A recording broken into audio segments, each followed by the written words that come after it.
estimada licenciada Gabriela Torres Jara, reciba un cordial y afectuoso saludo por parte de los que conformamos el grupo número 6, quienes somos la compañera Odalis Boza, Narda Jaramillo, Iliana Martínez, Azucena Fuente y quien le habla, José Exerna. Vamos a proceder a inicio con la práctica número 1, en el que vamos a hablar sobre la exposición de Jesús de Nazaret del Museo Naín Isaías. Museo que fue fundado por el banquero y filántropo Naín Isaías Balquet. En su calidad de general de Filambanco se inauguró el 25 de junio de 1989. Posteriormente, el 20 de julio de 1996, el museo se extendió al campo de arqueología, adquiriendo valiosas piezas pertenecientes a las principales culturas que habitaron las regiones costaneras del Ecuador actual. La primera exposición en este campo fue una muestra permanente denominada como Culturas Prehispánicas del Litoral Ecuatoriano. Impulsó su desarrollo para contribuir con las actividades artísticas y culturales de Guayaquil. Isaías estudió arte en la Escuela Colonial de Quito, por lo que su misión era difundir el arte colonial. Para ello, acumuló una valiosa colección de obras de arte, especialmente pinturas y esculturas, de la reconocida Escuela de Arte Colonial de Quito. Aproximadamente 2.500 colecciones y artefactos de la Escuela Colonial de Quito, especialmente pinturas y esculturas de la famosa Escuela de Arte, además de una valiosa colección de pintura y escultura de arte moderno y contemporáneo. En el primer piso se ubican las salas de exposiciones temporales e internantes, mientras que en el segundo piso se encuentra la exposición Jesús de Nazaret. Buenas tardes, mi nombre es Pablo Isurieta, soy mediador educativo del Museo Naín Isaías. Bueno, la finalidad del museo, te lo describiré en una breve historia. La colección Naín Isaías tiene su origen más o menos en la década del 60 y 70, cuando Naín Isaías y Emilio Isaías, el padre, empiezan a adquirir diferentes obras de arte de la época colonial, tanto de la escuela quiteña como de otras escuelas virreinales, porque en algún momento pensaron en abrir una galería de arte.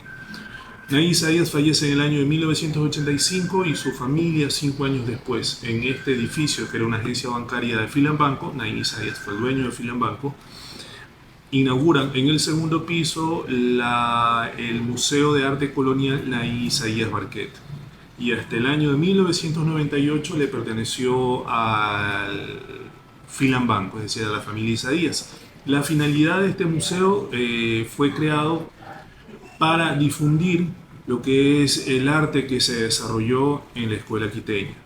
Ya en la actualidad este museo consta con una colección vasta de bienes de la época colonial, así también como republicanos, cuya función es dar a conocer a las nuevas generaciones el contexto histórico en el cual fueron fabricadas, fueron manufacturadas tanto pinturas como esculturas, las cuales se exhiben aquí, desde un punto tanto teórico, histórico y sobre todo siempre referente a lo que es la historia. Esas son las exposiciones que tenemos aquí. En estos momentos tenemos la exposición de arte sacro Jesús de Nazaret. Las características del museo, digamos, de manera educativa, es de que no solamente tenemos un espacio o somos conocidos como el museo que tiene la mayor colección de arte colonial del Ecuador, sino que también tenemos exposiciones con arte contemporáneo, tanto de artistas nacionales como extranjeros. Eso sí, son talentos nuevos, es decir, les estamos dando la oportunidad, le estamos abriendo las puertas a los nuevos talentos que hay en lo que es el arte contemporáneo. Y si bien el museo es conocido por, como decía en un principio, por su vasta colección de arte colonial, también digamos que para las nuevas generaciones, sobre todo para aquellos que consumen arte contemporáneo, también tenemos exposiciones para brindar este servicio a la comunidad. Bueno, en porcentajes te puedo hablar de que en todo el año los museos, no solamente aquí, sino que alrededor del mundo, tienen temporadas bajas y temporadas altas, ¿ya? Nuestro museo no es la excepción, aunque esté en un área privilegiada como es el área de la Plaza de la Administración. Tenemos la Gobernación, la Universidad de las Artes, Biblioteca de las Artes, municipio. Es decir, siempre va a haber gente circulando por el sector. Diariamente nosotros tenemos entre 250 a 300 visitas. Esto te estoy hablando de lunes a viernes, ¿ya? Eso en nuestra temporada alta. Y los sábados que atendemos tenemos aproximadamente entre 500 a 600, máximo 800 personas que visitan el museo. Entre el grupo que te estoy indicando, el mayor grupo que nos visitan por generalmente los fines de semana son los estudiantes de escuelas y de colegios que por lo general les envían a hacer trabajos, tanto a visitar este museo.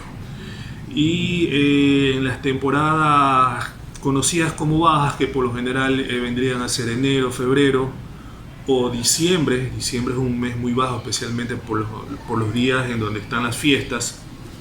Por lo general las visitas suelen ser entre 100 visitantes por día.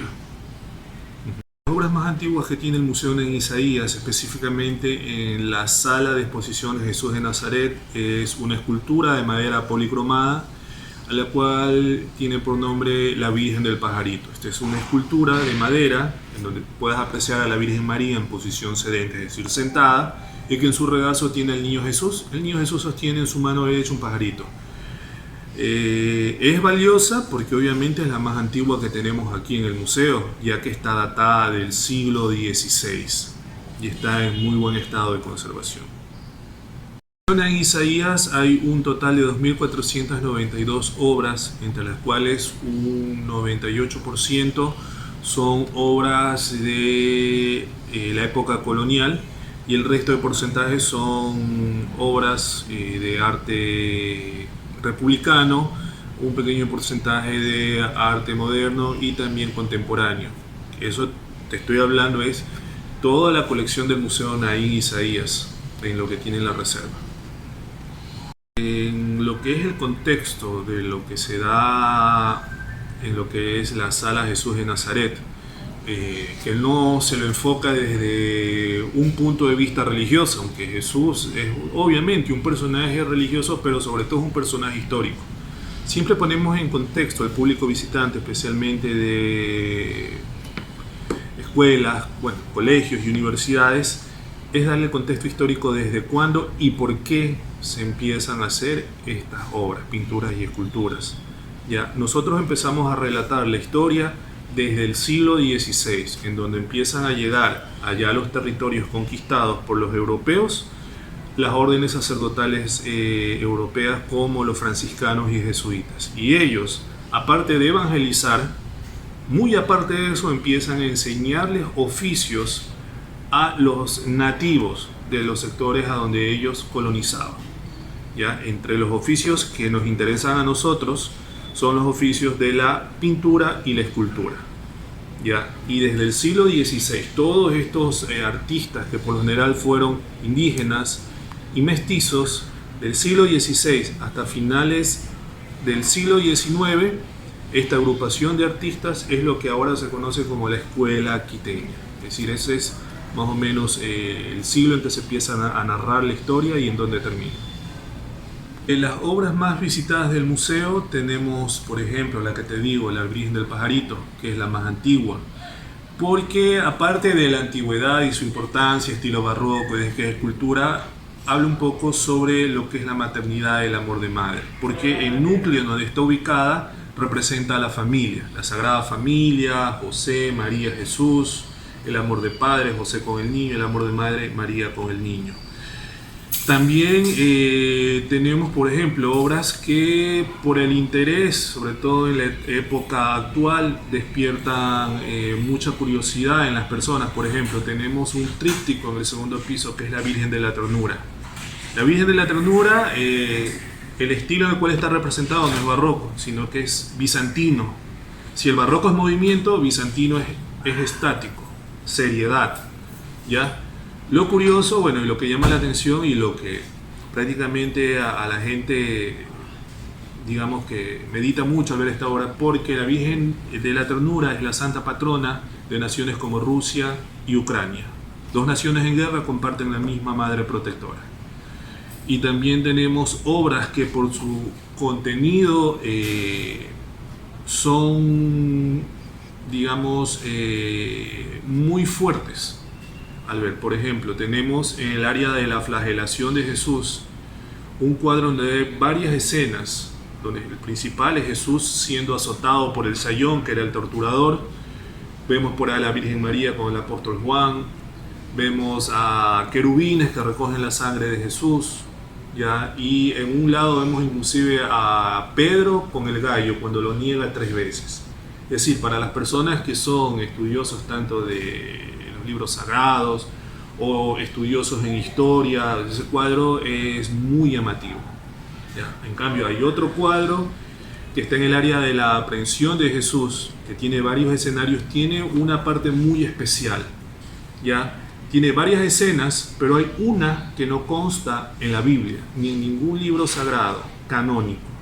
Sin embargo, ahí tú vas a ver que hay un puente, una parte en una esquinita del cuadro, hay un puente y se ven los apóstoles y los guardias del Sanedrín. Y en el forcejeo, ya Jesús, que iba encadenado, se cae del puente y queda guindando, ¿ya? Esa parte en la Biblia no está, la puedes leer, no la encuentras, pero está en los evangelios no canon. Y el único lugar en donde tú puedes ver esa parte, si hablamos de películas y todo eso, es en la película La Pasión de Cristo, dirigida por Mel Gibson. Esa parte está en la película, ¿ya? Pues ya te digo que esta sala que tenemos no solamente es para el ámbito religioso, sino para, digamos, hacer todo tipo de curiosidad. Absolutamente ninguna obra ha sufrido ningún tipo de daño. Bueno, eso sí, a lo que nosotros no podemos evitar es que las obras sean inmunes al paso del tiempo. Pero de ahí, inclusive en los 2 terremotos que hemos tenido, el daño ha sido más superficial en estructuras y daños muy mínimos en lo que son las obras, ya que este edificio es uno de los pocos edificios que tiene una estructura antisísmica. De Jesús de Nazaret, vida, camino y arte, surge la necesidad de investigar y esclarecer el evangelio canónico y apócrifo y está relacionado con las sustancias, con las obras del arte del fondo del Museo Naís Isaías, y una clasificación, descripción y catalogización de exhibiciones a los elementos culturales que nos sustentan. Jesús de Nazaret, vida y misterio y arte, explora la museología tradicional a partir de una exposición más que una presentación formal. Pretende aportar rigor científico, histórico, lúdico al momento bíblico propuesto. Una muestra que representa la historia de Jesús, a través de los evangelios la pretensión histórica, a través de obras espectaculares de los siglos XVI, XVII, XVIII y el siglo XX, con obras del maestro Eduardo Caino, en que nos muestra cómo continuamos nosotros haciendo estas expresiones religiosas a través del arte. La exposición contempla un escenario de pintura barroca y pienso que permite al visitante tener una experiencia sensorial y única.